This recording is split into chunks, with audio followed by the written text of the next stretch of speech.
On a 40 000 abonnés Instagram. C'est juste incroyable, vraiment un grand merci à tous. Et comme prévu, je vais répondre à toutes les questions que j'ai reçues en story sur Instagram, mais dans un format un petit peu particulier aujourd'hui, puisque j'ai une grosse journée qui s'annonce, et ce que je me suis dit, c'est que ce serait intéressant de répondre à tes questions au fur et à mesure que la journée avance, et comme ça, tu vas pouvoir me suivre tout le long d'une journée Boursogramme en même temps qu'on répond aux questions. Alors on va commencer à répondre aux questions maintenant pendant que je suis encore chez moi, et ensuite au fur et à mesure de la journée, je répondrai aux autres questions. Alors j'ai une première question qui est de Twixou78. Quelle est selon toi la meilleure assurance vie? Alors ça c'est une question aussi qui revient par message privé. La première chose c'est que l'assurance vie pour moi, pour 90% des gens, c'est pas l'enveloppe de placement idéale, du moins pour la phase de capitalisation, puisqu'en fait tu auras toujours énormément de frais. La grosse force de l'assurance vie c'est la transmission. Maintenant partons du principe que tu veuilles ouvrir une assurance vie et que tu as déjà défini tes objectifs d'investissement et qu'avoir une assurance vie est compatible dans ton patrimoine financier, dans ce que tu veux construire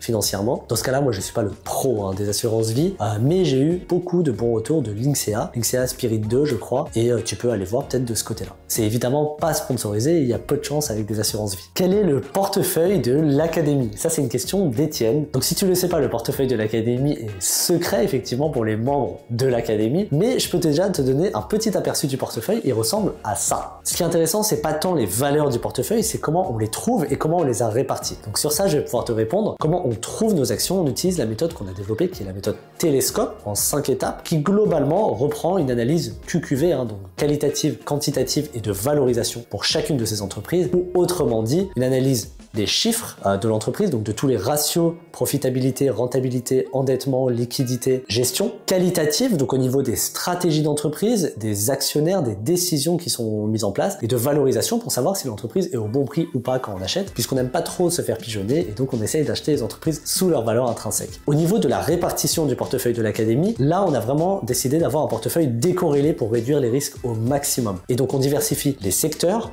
les régions du monde, les devises et les tailles d'entreprise au sein de notre portefeuille. Et en 2023, avec le tracking qu'on a mis en place sur Portfolio Performance, on a effectivement surperformé le marché de référence de 6%, mais ça reste un objectif à tenir sur le long terme, et donc c'est pour ça qu'on travaille quand même dessus et qu'on est deux dessus entre Lucas et moi. Ton avis sur le marché en 2024, soft landing ou pas? Ça c'est une question de Max. Donc en gros, est-ce que les indicateurs économiques nous montreraient que le marché finalement ne va pas exploser? C'est un petit peu ça la question, en tout cas comme ça que je la comprends. Personnellement, je m'intéresse pas beaucoup à l'économie macro, je préfère les approches du type bottom-up, c'est-à-dire qu'on va d'abord regarder la qualité de l'entreprise et on regardera les risques au niveau de l'économie macro à la fin de l'analyse. Mais si tu veux une réponse concrète au niveau de l'économie macro, si ça t'intéresse, j'ai fait une interview avec Sylvain Tiger que tu peux retrouver en description de cette vidéo et dans laquelle on aborde tous ces sujets-là. Il y a Georges qui nous dit quel serait ton portefeuille boursier PEA avec 1000 euros. Alors personnellement, il faut vraiment distinguer j'ai 1000 euros, j'investis 1000 euros et ensuite j'investis une somme régulière par mois, de j'investis juste 1000 euros et je laisse simplement les 1000 euros. Si j'investis juste les 1000 euros, sincèrement, je n'investirais même pas en bourse. Si je n'avais que 1000 euros et que je ne pouvais pas investir plus par la suite, parce qu'en fait, ces 1000 euros là, avant que finalement vraiment les intérêts composés jouent, il va falloir des années et des années et des années. Donc ces 1000 euros là, je les investirai dans ma formation personnelle qui pour moi est le meilleur actif qu'on puisse avoir, qui est la connaissance. Mais bon, partons du principe que je dois vraiment les investir en bourse et que je dois te donner une réponse concrète puisque c'est ce que tu attends. Si j'avais que 1000 euros, j'investirais à fond dans des small caps et je me ferais plaisir. Surtout qu'on a la chance sur le PEA d'avoir énormément de small caps qui sont éligibles et donc j'investirais dans des petites entreprises françaises, des petites entreprises européennes et je me ferais vraiment plaisir. Si j'avais 1000 euros et que j'investissais une petite somme aussi régulière par mois, 200 euros, 100 euros, 300 euros, là je créerais vraiment une stratégie d'investissement solide avec un type de portefeuille que moi j'affectionne particulièrement, qui est le portefeuille Core Satellite, c'est-à-dire qu'on a un gros socle passif, donc par exemple un ETF S&P 500, et ensuite on vient apporter des satellites entre guillemets, donc un socle actif avec des actions qui sont de qualité et potentiellement performantes sur la durée. Il y a Gildas qui nous dit vas-tu refaire des formations courtes comme les buckets où tu vas te concentrer que sur l'académie? On va peut-être resituer le contexte pour ceux qui nous ont rejoints récemment. Quand j'ai commencé Boursogramme en 2022, donc c'est très bien parti, etc. Puis j'ai créé une première formation Bucket Master qui est une formation centrée sur le budget, une deuxième formation investisseur passif où grossièrement je t'apprenais à investir sur des ETF, et la troisième formation Small Cap Sniper où je t'apprenais à faire du stock picking. Mais depuis j'ai fermé ces trois formations et j'ai tout recentré sur l'académie. Pourquoi j'ai recentré ça sur l'académie et est-ce que je vais changer plus tard? Réponse très courte, je préfère avoir une seule formation, apporter apporter le plus de valeur possible, mettre à jour, faire des lives, faire intervenir des experts, apporter le plus de contenu possible dans une seule et même formation pour vraiment faire en sorte d'avoir cet écosystème où en fait tu apprends en continu. Aujourd'hui, on a tout centré sur l'académie qui est vraiment un puits sans fond de valeur hein, si tu t'intéresses vraiment à l'investissement en bourse et à optimiser ton portefeuille en bourse. Et d'une part, moi de mon côté, ça me permet de gérer qu'une seule formation au lieu de plusieurs, mais surtout ça me permet de m'impliquer à 100%, de faire en sorte que les intervenants s'appliquent à 100% et que les élèves soient impliqués à 100% dans un seul et même écosystème. Donc pour te répondre, non, je ne compte plus faire de petites formations et je vais simplement continuer de mettre à jour l'académie perpétuellement. Il y a François qui nous dit, pour toi, quel livre tu conseilles pour passer à l'action, pour comprendre et apprendre? Alors en ce moment, effectivement, j'ai repris la lecture à fond là en 2024. Je vais essayer de te résumer les livres les plus intéressants que tu dois aborder. Et je vais te donner quelques livres que tu peux lire qui vont t'aider dans ton parcours d'investisseur. Bon alors c'est pas une vidéo pour présenter les livres, donc j'essaie de faire très concis. Si tu veux une vidéo spéciale où je te présente des livres en bourse que tu dois lire pour t'aider dans ton parcours d'investisseur, sans blabla, sans trucs inutiles, etc. Vraiment, je te dis honnêtement ce que j'en pense ou pas et si ça te sert de le lire ou pas. Tu me dis ça en commentaire et je te fais ça pour la prochaine fois. Alors le premier livre c'est Jeremy Siegel, Investir sur les actions à long terme. Bon, il est quand même un peu fat. Lui va te servir parce que c'est un livre qu'il faut quand même avoir lu. Et c'est d'ailleurs de ce livre-là que je tire énormément d'études que j'utilise pour mon contenu ou pour ma formation. Évidemment, L'investisseur intelligent, un grand classique. Personnellement, je trouve que ce livre est un peu imbuvable aujourd'hui. Il y a beaucoup plus simple, mais ça reste quand même la bible de l'investissement. Bon, ça a un petit peu cliché aujourd'hui, mais si tu l'as pas lu, il faut le lire. C'est un incontournable. Faut vraiment pas hésiter à lire ça. C'est vraiment une pépite. Donc Père riche, Père pauvre. Il y a beaucoup de choses qui se répètent dans le livre, mais c'est dans la répétition qu'on apprend, et donc si tu ne l'as pas encore lu, il faut vraiment le lire. Un autre livre, Investir avec bon sens. Bon, globalement, ce que ça t'apprend, c'est qu'il faut éviter les fonds de gestion actifs parce qu'ils ont énormément de frais. Un équivalent aujourd'hui, ce serait aussi d'éviter la gestion pilotée et investir dans les fonds indiciels. Là, je m'adresse à des gens qui aiment le stock picking, qui aiment analyser des actions, acheter des actions. Lisez ce livre, Le petit livre qui bat le marché de Joel Greenblatt. Moi, je l'ai acheté en anglais parce que je préfère la couverture en anglais, mais vraiment, c'est une grosse pépite très simple à lire. Bien évidemment, le GOAT, Peter Lynch. Et si vous en saviez assez pour gagner en bourse, incroyable à lire absolument. Peter Lynch, c'est 27% par an pendant 13 ans. Il explique tout de A à Z ici et il vous explique comment vous, en tant que particulier, vous pouvez vous aussi battre le marché, en tout cas selon lui. Et évidemment, on soutient les copains, hein, donc Investissez votre épargne de Nicolas Decodin et Ludovic Chaput, et Bien débuter en bourse de Grégory Guillemin. Les deux m'ont offert leur livre, honnêtement je leur en suis très reconnaissant, et ce sont des personnes incroyables, et ils seront vraiment ravis de répondre à toutes vos questions si vous en avez, donc envoyez-leur des messages sur LinkedIn. Let's go, je crois qu'on est pas mal. Alors, j'ai reçu une question aussi qui est de savoir combien il y a de personnes derrière Boursogramme. Et donc, pour te faire vraiment le topo de toutes les personnes qu'il y a, pour moi, je crois que je dirige à peu près Boursogramme. Il y a Toria, qui est mon assistante, qui fait un travail formidable. Il va y avoir Lucas, le coach de l'académie, agréé AMF d'ailleurs, bravo Lucas. Ensuite, on a Candice, la créatrice de contenu. Donc elle, son rôle, ça va être de mettre en forme les schémas que je fais pour le faire bien propre sur Canva et avoir un rendu qui soit quand même acceptable, voire très très sympa franchement sur Instagram. Il y a aussi Nathan. Nathan, c'est notre ancien monteur vidéo. Aujourd'hui, il rédige nos publicités. Alors Nathan, il a fait plein de choses sur Boursogramme, donc c'est un grand fan de Boursogramme. Il a soif d'apprendre. Aujourd'hui, il rédige les publicités et c'est très bien. Il y a aussi Nicolas, Amélie et Wadi qui sont en gros les trois closers qui nous ont rejoints. Amélie d'ailleurs qui était une ancienne élève de l'académie Boursogramme, enfin qui est une élève de l'académie Boursogramme. Nicolas et Wadi qui sont des boursogrammeurs, donc c'est assez incroyable hein, franchement de travailler avec des gens qui sont passionnés, des gens qui sont qui adorent ça et en fait eux-mêmes qui adorent Boursogramme, l'écosystème Boursogramme, c'est incroyable. Il va aussi y avoir Valentine qui nous a rejoint récemment, qui est aussi une élève de l'académie. Donc Valentine, elle, ce qu'elle fait, c'est qu'elle rédige des réels. En fait, elle me donne plein d'idées de réels et elle rédige voilà la trame générale. Et derrière, bon après, je repasse derrière pour forcément, comme avec les pubs pour Nathan, pour le mettre un petit peu plus à ma sauce. Et voilà, je crois qu'on est tout bon. Je crois que j'ai cité tout le monde. On a une nouvelle question qui est achat d'une station de lavage automobile rentable pour en vivre ou pas. Alors, le station de lavage automobile, c'est un business physique. Personnellement, j'ai un business digital. Déjà dans le business digital, je pense pas être la pointe absolue. Dans le business physique, encore moins. Mais la station de lavage automobile, c'est un business très connu parce qu'en gros, c'est un business physique facile entre guillemets qui te permet d'avoir du cash flow intéressant, etc. T'as presque pas d'employés. Le business model est très très très simple.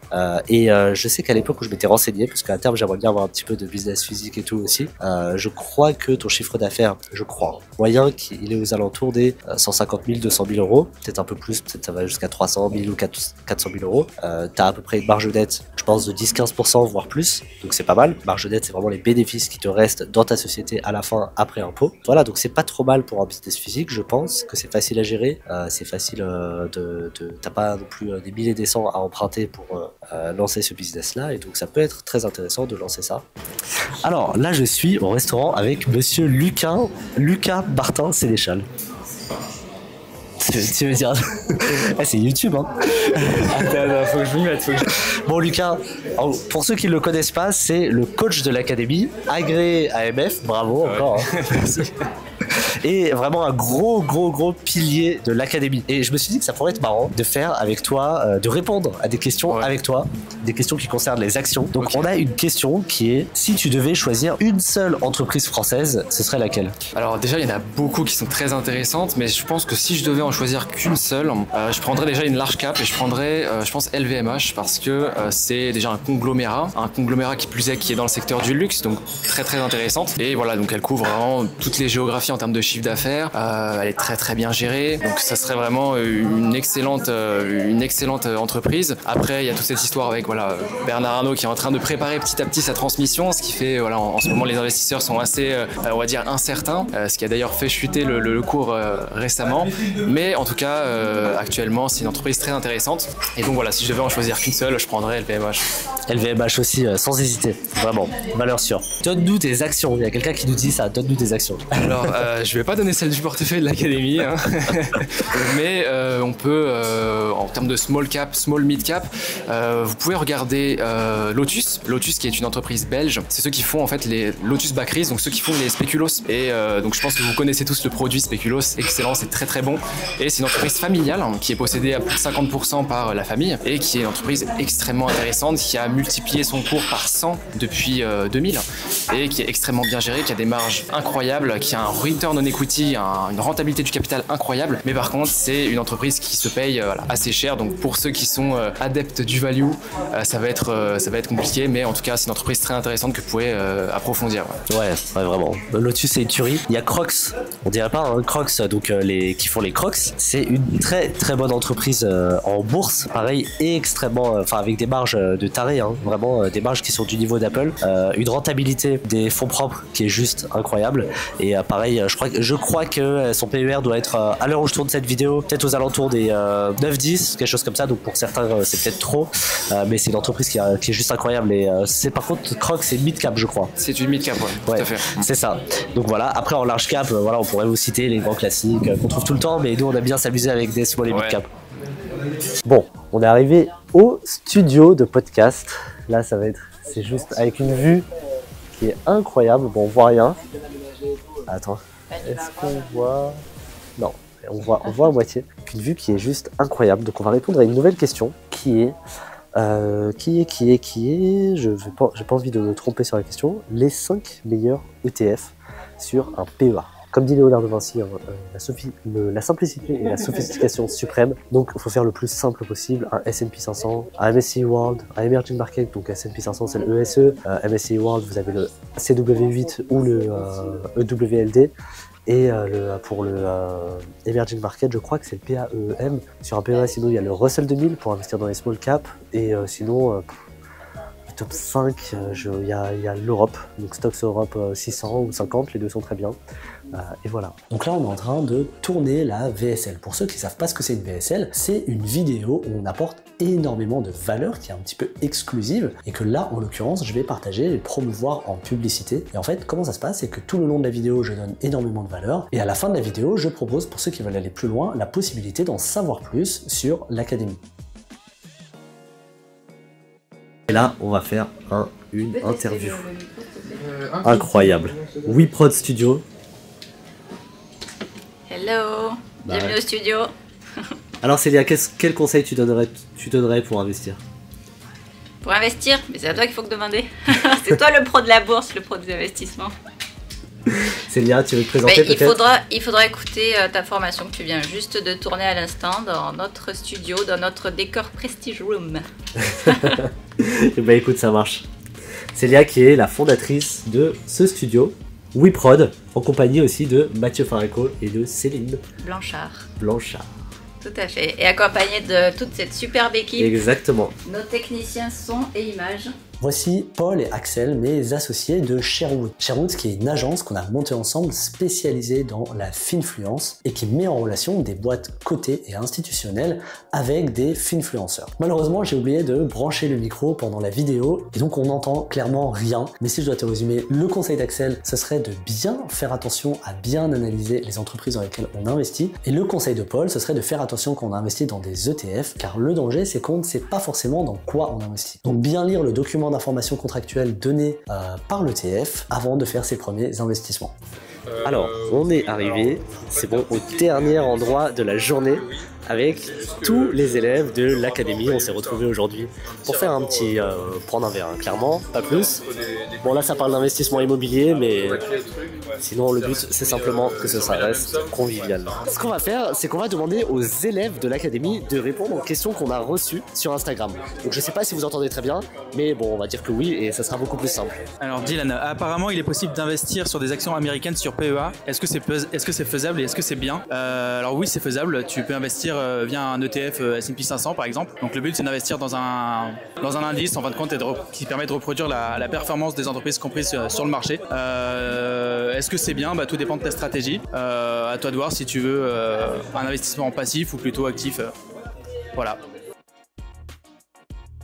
Donc que penses-tu du Smart Beta Momentum, Small Cap Value, World Minimum Volatility? Donc les ETF Smart Beta sont très bien si vous voulez rajouter des filtres à votre ETF principal. Donc sachant que le Momentum c'est le plus performant. Après il y a le Quality qui prend en compte des critères bien spécifiques pour pouvoir avoir des performances supérieures, mais aussi des performances supérieures sur le value par exemple, qui vous permet d'investir dans des fonds avec que des entreprises qui sont sous-cotées par rapport à leur valeur intrinsèque, et le minimum volatility qui vous permet de réduire votre volatilité si jamais vous avez une appétence au risque qui est assez faible. Si tu devais choisir une seule entreprise française, on va faire du basique, LVMH.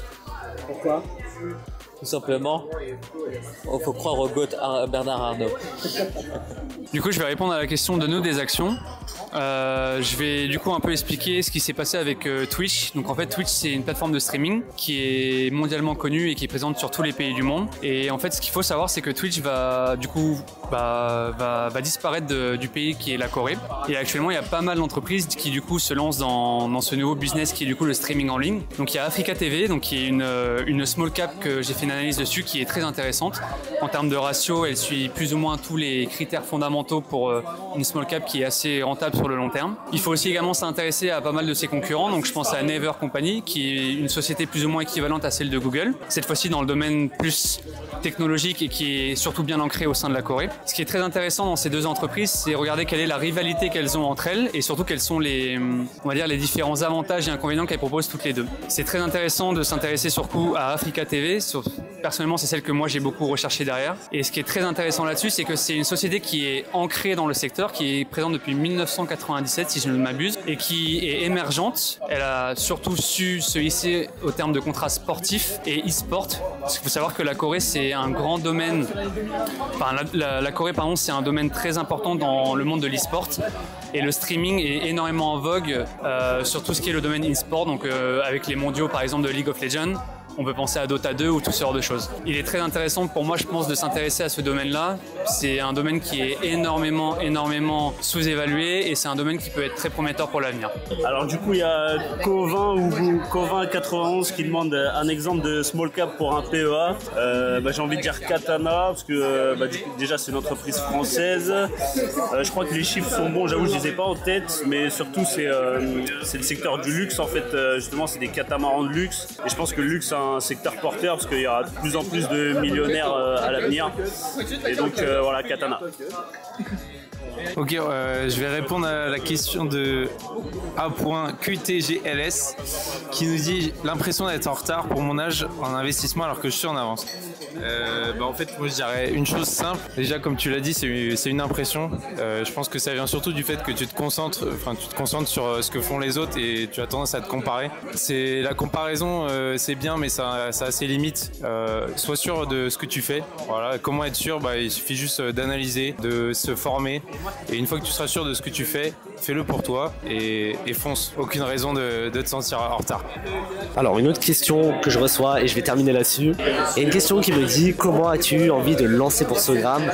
Pour le comment, il y a plein de raisons. Le pourquoi, il est vraiment juste là. C'est juste incroyable de se réunir avec des investisseurs comme ça, qui sont hyper motivés, hyper déterminés. Alors moi, je suis impressionné par les résultats. C'est juste transmettre des connaissances, faire en sorte que les gens puissent protéger leur avenir financier sécurisé, mais aussi avoir des connaissances poussées en fait en investissement. C'est juste incroyable. C'est une sensation incroyable. Et ça, rien ne peut battre ça. Aucun travail au monde ne peut battre ça. Donc ça, c'est vraiment incroyable.